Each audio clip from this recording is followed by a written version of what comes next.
All right, guys, thanks for joining us again. If you've watched our last few videos, you've noticed that we've been pulling planer boards for blue cats, suspending baits under planer boards. And we've had a few people, not necessarily on YouTube, but people who've watched our videos that we work with and friends and family have asked us a lot of questions about the planer boards. And to be completely honest with you, we're new at it, we're not experts, but I feel like we've had good success. So I thought I'd just make a video showing how they work and how we use them to suspend. And I also show some people use planer boards to drag baits, and I'll show that as well. But anyway, we bought clear board planer boards, bought them off Amazon. We don't have anything to compare them to. All I can tell you is that we've had great success with them. They haven't failed us, they haven't come apart, they've worked really well. They were recommended to us by a work friend. That's what we went with, and so far we're satisfied. Now when we ordered these, they came as a pair. Now I'm sure there's certain ones you can order individually, however you want to do it, but these came in a pair. And the reason they came in a pair is because your starboard side planer board and your port side planer board are not the same. So when this planer board is in the water, this clip and this post is always going to be pointed inward. So when they come down the water, they're going to be facing each other. They're never going to be this way. You got 2 points of connection to your line. You got this little snap down here in the corner. Make sure I'm getting this in there. This little snap here in the corner. You got your line clip. Your line clip is always going to be closer to the boat. Snap in the corner is always going to be closer to your bait. So the board runs like this. Now, all right, so here's one of our setups, and I'll show you our method, because like I said, we're suspending baits, we're not dragging them on the bottom. So we've got a 7-foot medium action catfish rod here. Didn't see it. We've got, this is actually a 3-ounce sinker. We usually run 2 ounces or less on these boards, just to keep from them losing buoyancy. But 2-ounce sinker, and we got a underneath that sinker we got a sinker stop, we got a barrel swivel, we got a 40-pound mono leader, and a 7/0 circle hook. It's just eagle claw, right? Just eagle claw circle hook. So you can just imagine that there's a big old nasty chunk of cut bait on this hook. And let's say we're going to fish 15 feet deep.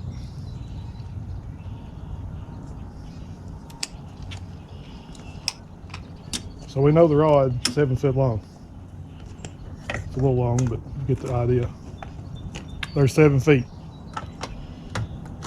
Between the reel and this first eye is almost exactly 2 feet.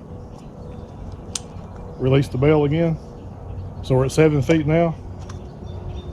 9 feet, 11 feet, 13 feet, 15 feet.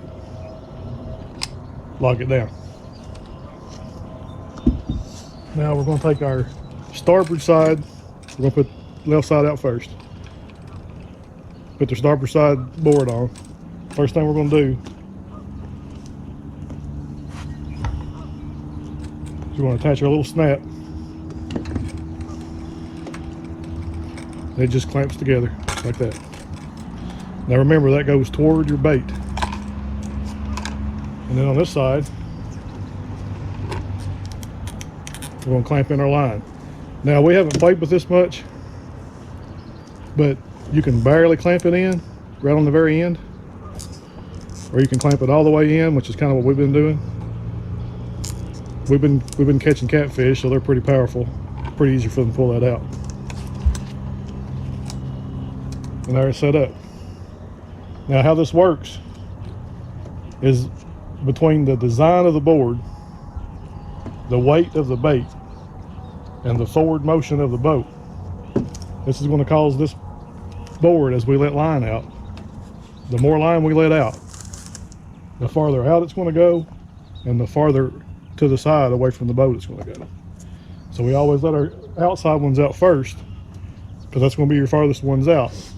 Then we'll put our inside ones out next and not put them out as far. So the idea of these things is so you can cover more water. So we could literally put this board 100 yards out that way if we want to.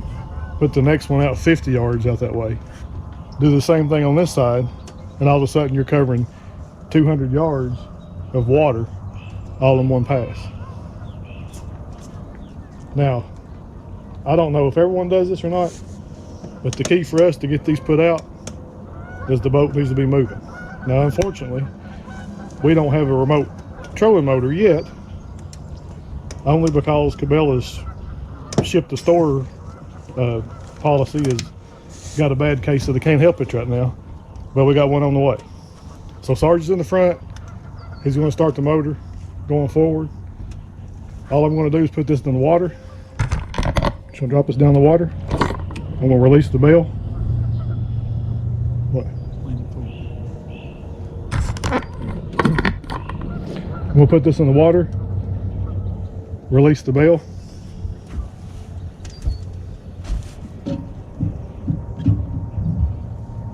I'm going to put it in that outside holder with the bell released, and the forward motion of the boat is going to pull my line out. I don't know if you can see it. Probably can't on the camera, but now we got line going out. When I get that out as far as I think I want it, now I just lock the bell in place. The pressure of the water will grab that board, push it out away from the boat. Just to reiterate, wherever you clip that line with that line clip, the distance between that board and your bait, that's what determines that distance. I know I went over that, but just want to make sure. Like I said again, we're suspending, we're not dragging. So I'll show you later a little bit different method when you're dragging baits. All right, so if you can see that, if you can see that board out there now, I'm gonna go back here and we'll lock this bell down, and you're gonna see that board move to the left.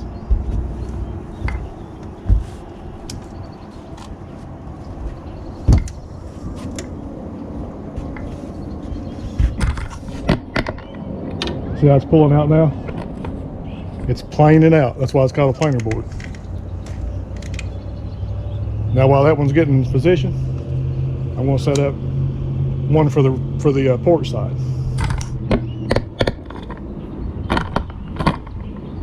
All right, so we're going to say we're going to run this one at 12 feet. There's 7.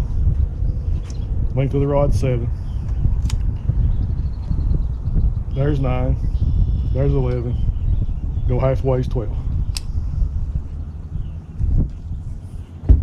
So that's where we're going to put our board.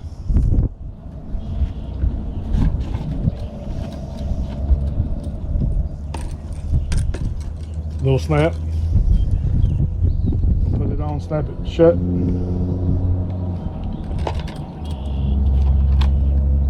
We're going to clip our line. So now we've got approximately 12 feet from this board to the bait.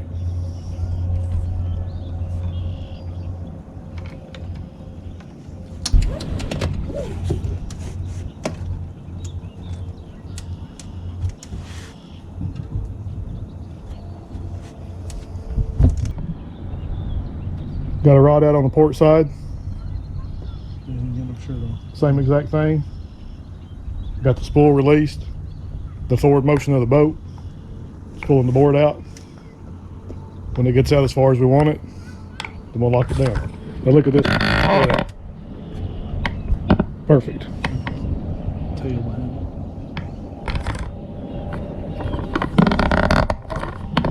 it. We got this one out a pretty good ways. We'll lock this reel down.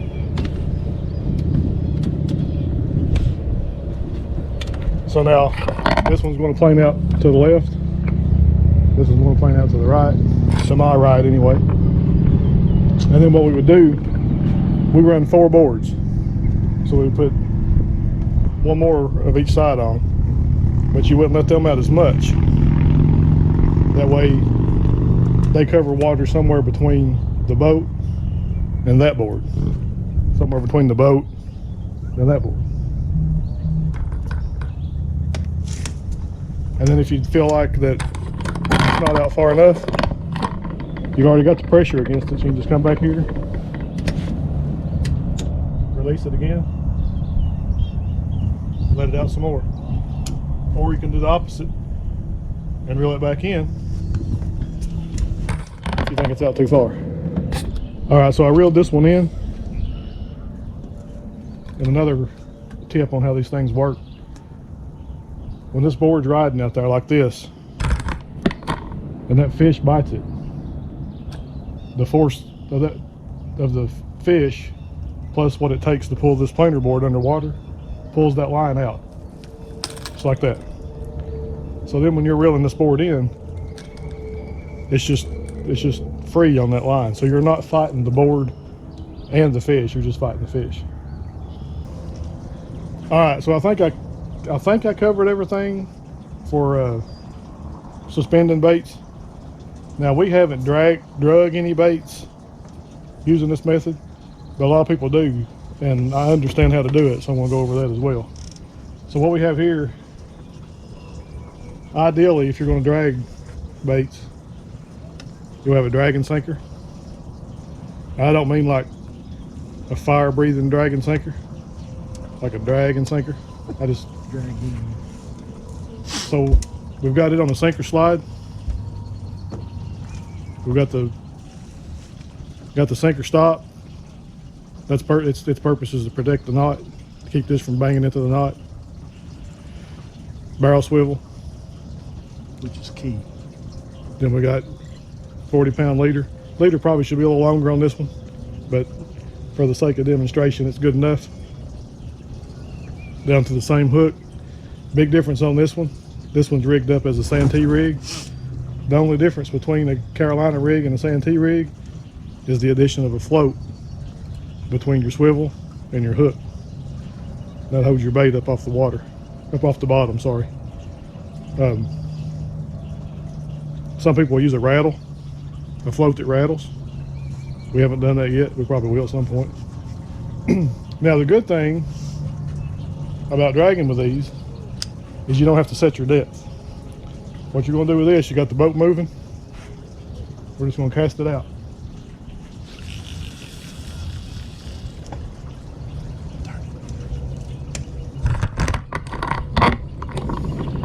Got it casted out. We're going to leave the bell open until it hits the bottom. There we go. Hit the bottom. Almost. So we're dragging now. Lock it down. So now we're dragging across the bottom. Now here's the key to setting these to drag with. You need to know, if you want it to stay on the bottom, you need to know what the deepest part of the lake is that you're going to drag across. Because say we have 60 feet of line out and we're in 30 feet of water, you're dragging the bottom. If you run over 70 feet of water and you got 60 feet of line out, all of a sudden you're going to be suspended.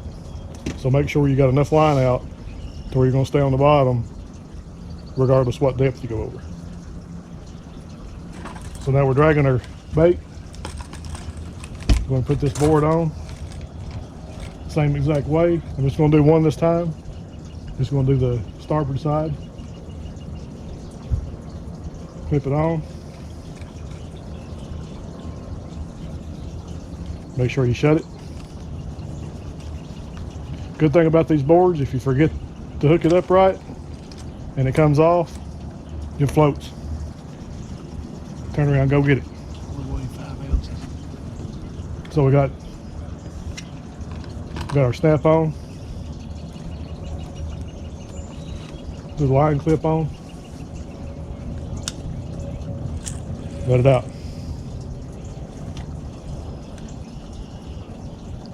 So now this is the exact same concept as what I showed you earlier, except for now The board's going to plane out away from the boat, but it's dragging that bait across the bottom.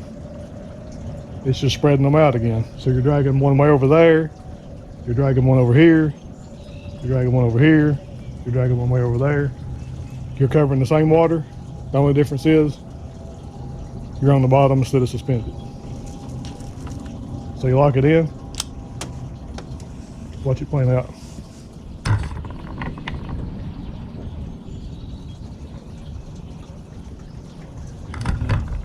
It's been a very effective method for us. When I reel this in, I want to show you too how this dragon setup works. Get our board. All right, so the way this is designed to work, this sinker is elongated and it's pliable, it bends. So it's going to be dragging the bottom. And then this float, ideally, will be big enough to hold your bait up off the bottom. So let's imagine this is a big tree limb on the bottom, piece of structure. You're dragging along, the weight hits it. Actually, if it's even higher, your line will hit it first. Then the weight will hit it. This float, or this peg float's got your bait up off of it. Drags it right up over it. Keeps you from getting hung up. All right, well, I hope that helps. Like I said, this is new to us, but it's been a game changer. We've caught upwards of 300 pounds of catfish this spring using them that we probably wouldn't even come close to without the boards. But just wanted to put that out there. I think you should try it. I think you should leave that as an option to try. They're not overly expensive, but they're not cheap. About 50 bucks for a pair. So these 4 planers are about 100 bucks. People make them, you can make your own. But anyway, give them a try. Guarantee you they work. People use them for catfish. People use them for stripers. People use them for hybrids. They got small ones you can use for crappie. They're just endless options what you can do with them. But anyway, hope you enjoyed it. Hope you learned something. Until next time. Ding.